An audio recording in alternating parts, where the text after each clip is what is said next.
This is So my quiet campaign for this character. On the yeah, low. Now nobody knows this except for at this point, you're literally the only person on the planet who knows this. But between you and me, man, let's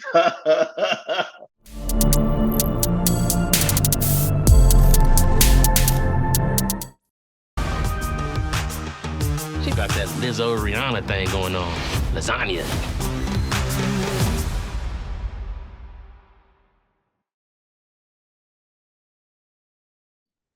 sounds good. I'm Najir Chambers. I'm from Big Go Belt Media. Bashir, thank you so much for your time today. Here to I'm talk so happy to about be here. here to talk about your new series, How to Die Alone, streaming now on Hulu.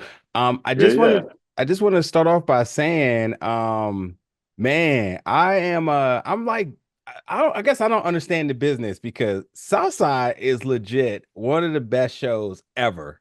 Yeah, Um, I and and agree. and and it's fantastic. Every single person I put on, they just was thinking like, where has this been? Yeah. The chops, especially the folks from Chicago. Yeah, yeah, yeah. For real, for real.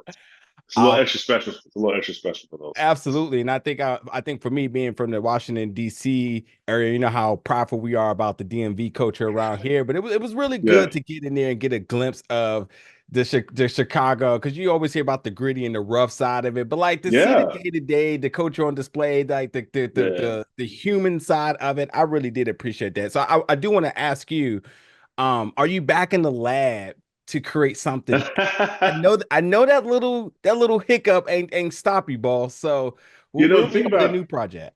that's a great question. So, look, I love Southside to death.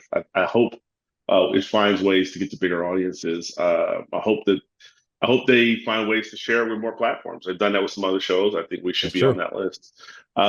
But I also feel so complete about that show. I don't feel like, in some ways, I don't feel like we left any meat on the bone with that one. And so, when I think about Southside, the last episode was a meta episode.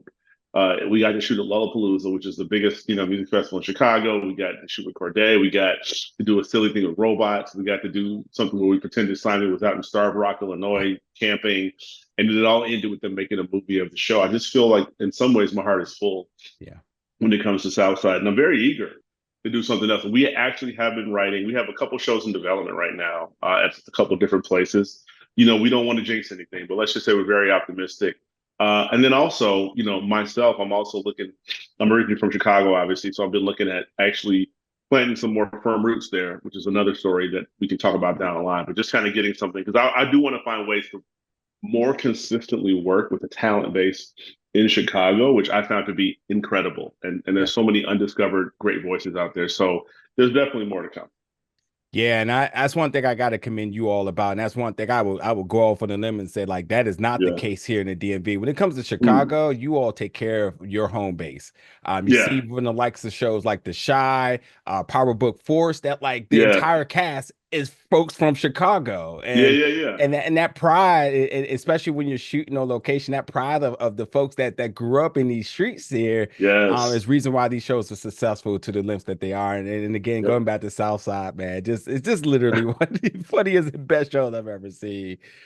Yeah. Um, so I was more than excited to see you a part of this one because How to Die Yeah. Alone is fantastic, and Great. Natasha is she's a genius, and I want to She's the go best. yeah, yeah. I want to go directly to one of my favorite scenes, and it Sure. coincidentally happens to be with you and her at the bar. Um, Yeah.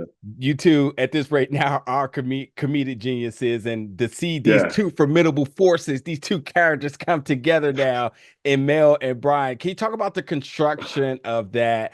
When you kind of saw it on the script, how blank was that page? Did y'all just kind of go at it? Like, talk about how No, y'all no. did it happen. A lot of people love it when actors have good improv, but Yeah. I'll tell you, in my opinion, the best improv comes from a great script. It's when you're riffing all, it's like playing jazz, right? It's like if you have a great bass melody, if you have a great tune, then you can riff on that tune because at the base of it is still something very exciting and satisfying. Natasha, Vera, her co-writer, these and all the other writers on the show. So many great writers on the show. My God, so many people I look up to as writers. Yeah. But they put together one of the best scripts I've ever read, And so reading it was like listening to music. And so again, so now I have this great script in front of me where I play Natasha's brother, and of course we have a complicated relationship. And then you have her sitting on the other side who, I've been loving her since the characters on Netflix. Obviously, both my wife and I talk about how, she was a standout on Insecure, who we always look forward to her scenes. I feel like America feels the same. And I think that's already being shown in how much people are so excited for the show. Yep.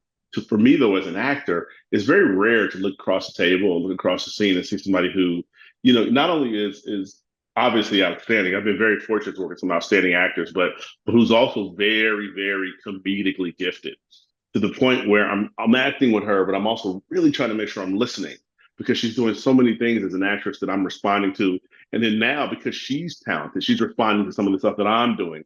I'm pushing this way, she's pushing that way. I'm going left, she's going right. And it becomes like this really cool little, like, I guess you could call it a sparring match, like a comedic sparring match. And, one of the best things I've ever done. So excited for people to see that episode, actually. Yeah. Yeah, yeah.